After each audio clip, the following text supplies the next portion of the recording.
I'm ex-head of gynae at Addenbrooke's. I'm still a lecturer at this little university, and I'm the founder and director of CMR Surgical. I was wondering about kind of stem cell research and how far along are we into, you know, things that are brain injuries and things that have strokes, things like that, to people being able to kind of that being further along. Okay, so stem cells came in, everybody went mad. It was going to be the thing that changed medicine. We built a stem cell institute in Cambridge, brought some of the top scientists from the world, and I'm afraid it just hasn't quite lived up to its hype.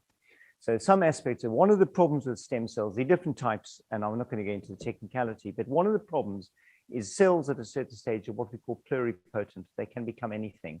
So when you grow your stem cell and you put it in someone, you can't be convinced it's going to stay a fibroblast or something else. So mature stem cells, they can grow them and safely and use them to potentially fix menisci and so on. But embryonic stem cells, the ones that still could differentiate, are too dangerous to be put in people because you could basically give them a tumor.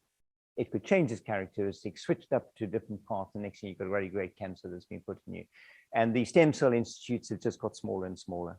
But you see these fashions in science, and that's one of the reasons I'm giving the Belgian Medical Society a talk on all that glitters is not gold.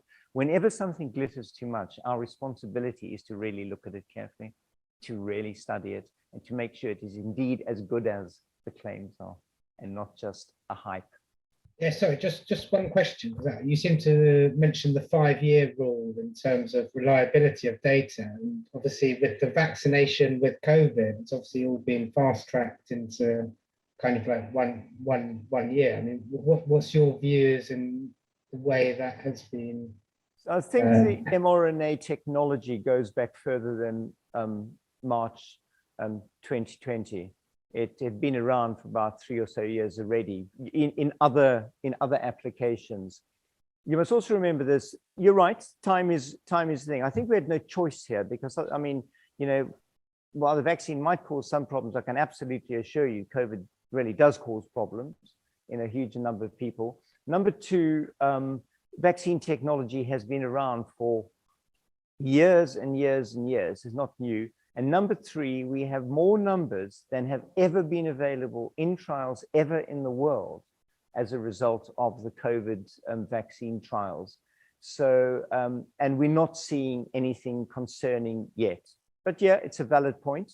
5 years is you know, time is always part of it. And that's why in what I promote in research now is that we don't, if I do a randomized controlled trial, I'll do 200 of the drug and 200 of the placebo, and I'll follow it up for a year because I can't afford to do it longer. It's too expensive. If I do a registry, which we do with my robot, every single patient operated on the robot goes into a registry, okay? And we follow it up. So I now have 2,000 patients on my registry. That's already 5 times bigger than most surgical trials. And we will continue to run that, and we will continue. So I will hopefully come to a situation where I will have 1.5 million people in my registry, which I'm analyzing to see if there's any problems. Also, you know, we live in a modern world. If my robot has a software drop, we change its software about every 6 weeks. So if we put a software drop on and causes the robot to misbehave some way, if I was in a randomized trial, I'd have to wait for the trial to end in a year before we locked the data. Then we'd analyze the data. And then I'd find out 18 months later that we'd killed a whole pile of people. Okay. Whereas it's a bit of an exaggeration, but with my registry, if something goes wrong in Mumbai and also in Sydney and also in Germany and also in the United States, I will find out the minute we use a fancy statistical method to analyze them. I will find out within about a week that there's a spike of trouble somewhere. And we'd then be able to do a deep dive and say, whoopsie, we've got a software problem, stop it, let's do something else.